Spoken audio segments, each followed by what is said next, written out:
친구가 겪었던 소름 돋는 이야기예요.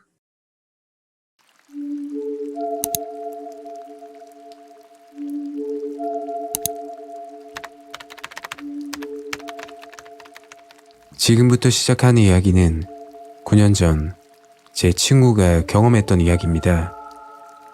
실제로 있었던 사건이고 그때 당시 친구 이야기를 듣는데 온몸에 소름이 돋더군요. 오래전 일이지만 김해 사시는 분이라면 모두들 조심하시길 바랍니다. 이야기 진행상 그 친구 이름을 미진이라고 할게요.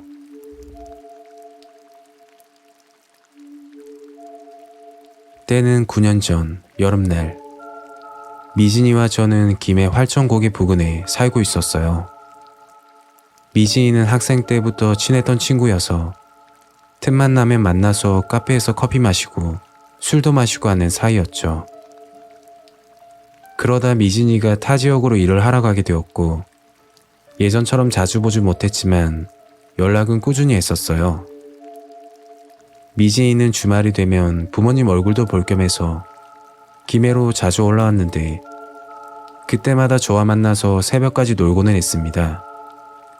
미진이가 무서웠던 경험을 한 그날도 저와 술을 마시다 일어난 사건입니다.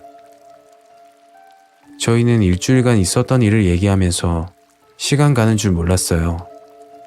그러다 문득 휴대폰 시간을 보니 새벽 4시가 가까워지고 있었죠. 미진아, 이제 슬슬 들어갈까?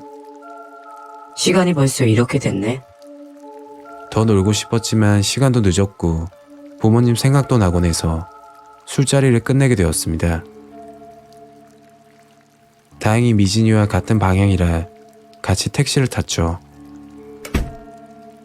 아저씨, 동삼동으로 가주세요. 저는 집 근처에 먼저 내리게 되었고 미진이는 5분 정도 더 가야 하는 거리여서 택시에서 내리지 않았죠. 미진아, 갈게. 연락해. 하고서는 택시 문을 닫아주었어요. 그리고 그 후 일어난 이야기는 미진이에게 듣게 되었어요. 미진이는 집 근처 골목 입구에 도착하여 택시에서 내렸고 골목 입구에서 집까지 걸어서 1분도 안 되는 거리였습니다. 생각보다 어둡고 으슥한 골목이라 택시에서 내리자마자 주변을 살폈다고 해요. 주변에는 아무도 없었고 집으로 걸어가고 있는데 갑자기 뒤에서 또각또각 하는 소리가 들리더랍니다. 무슨 소리지?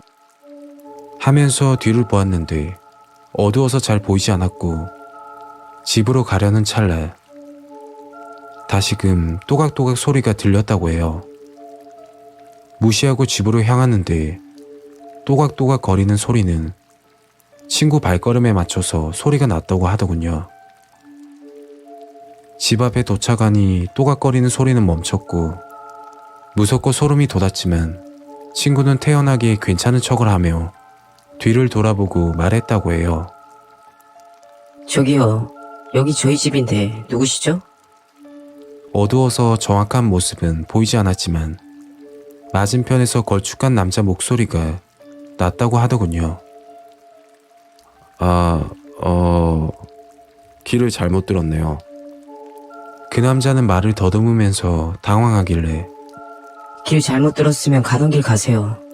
왜 안 가세요? 그랬더니 그 남자가 슬그머니 친구에게 다가왔다고 해요.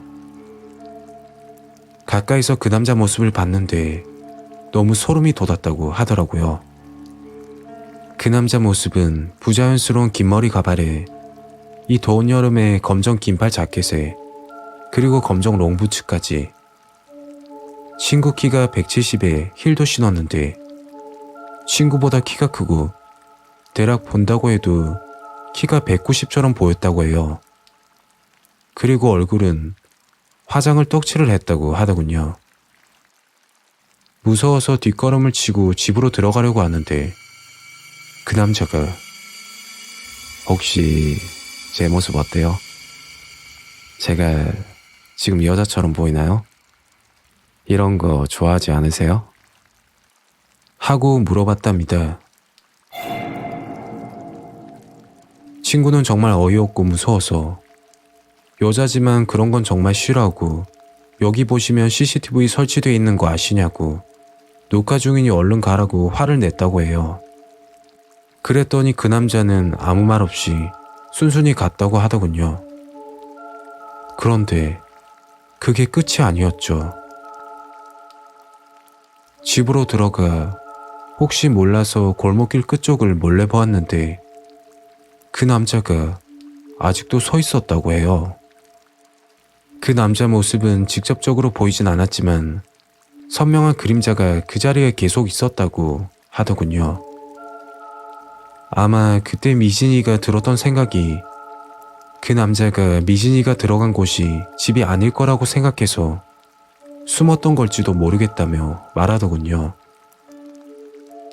그 길로 들어와 경찰에 신고했고 미진이 어머니와 CCTV 녹화 장면을 보는데 정말 조심해야겠다고 생각이 들었다고 해요. 그 남자는 미진이가 택시에 내리기 전부터 그 골목에 있었고 뭐라고 있었는지는 모르겠는데 우두커니 골목에 서 있었다고 해요. 미진이가 택시에서 내리자마자 곧바로 따라왔다고 했죠. 새벽에 신고건에 대해서는 신고 접수가 안 된 상황이었고 다음날 오후에 미진이 어머니가 신고를 하셔서 집 근처 주변 CCTV 확인 후 동영상을 가져가고 주변 탐문도 하셨다고 합니다. 그날 저녁부터 순찰 꼬박꼬박 돌아주신다고 약속을 하셨어요. 친구는 잠 한숨 못 자고 밥도 제대로 못 먹어서 고생을 좀 많이 했어요. 지구대에서도 이런 신고가 종종 있었다고 하더군요. 진짜 여성분들 늦은 시간이나 새벽에 집에 가실 때 꼭 택시 타고 집 앞까지 가시고 택시 기사님께 집 들어가는 거 기다려 봐달라고 하세요. 그리고 뒤에 여자가 따라온다고 해서 안심하시지 말고 미심쩍으면 얼굴을 한번 자세히 보시길 바랍니다. 남자분들도 조심하는 건 똑같고요. 생전 드라마에서 볼 법한 일을 친구가 겪으니 친구가 해준 이야기를 들었을 때는 온몸에 소름이 돋았답니다. 그 당시 친구는 얼마나 무서웠을까요? 그리고 마지막으로 친구가 해준 이야기가 기억에 남는데 그때 그 집이 친구 집이 아니었다면 어떻게 됐을지 모르겠답니다. 그 남자는 도대체 뭘까요? 제 이야기는 여기까지입니다. 시청해주셔서 감사드리며 구독, 좋아요 한 번씩 눌러주시면 감사하겠습니다. 지금까지 괴달람이었습니다.